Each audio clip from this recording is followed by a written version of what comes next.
మళ్ళా పని చెయ్యండి అని వాళ్ళని రెచ్చగొట్టే పరిస్థితుల్లో నువ్వు ఉన్నావు.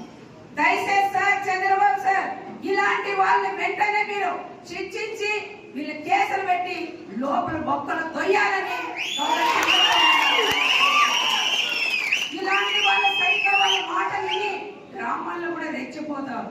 రెచ్చపోతే మన వాళ్ళేమో గాజా తొడుకు, ఈ పక్క కూడా రెచ్చపోతాం. అప్పుడు రెచ్చపోయినప్పుడు వాళ్ళ వీళ్ళు కేసులు వస్తాయి. చాలా మంది ఇబ్బందులు కూడా పడతారు.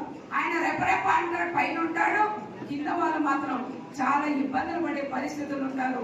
కేసులు పడి కోర్టు చుట్టూ తిరగలేక చాలా మంది నష్టపోతారని ప్రత్యేకంగా చంద్రబాబు సార్ కూడా చెప్పి ఆయన వాయిస్ ఆ ప్రభుత్వం వైఎస్ఆర్ ప్రభుత్వం ఉన్నప్పుడు మా చిన్న కార్యకర్త గాని ఎవరైనా గారుడు పెట్టి వాట్సాప్ లో పెడితే పోలీసులు తీసుకెళ్లి బట్టలు ఒట్టేసి కొట్టిన రోజులు మా కళ్ళకు కనపడుతున్నాయని చంద్రబాబు నాయుడు గారు కూడా మేము చెప్తున్నాం.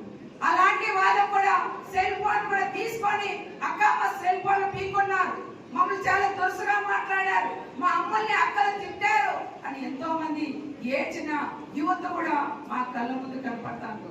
మరి ఇలాంటి వ్యక్తిని, జగన్మోహన్ రెడ్డి లాంటి వ్యక్తిని ఏ జైలు పంపిస్తారనే విషయం మన అందరూ కూడా నిర్ణయం తీసుకోవాలని మన గౌరవ ముఖ్యమంత్రి చంద్రబాబు నాయుడు గారిని నేను కోరుకున్నాం.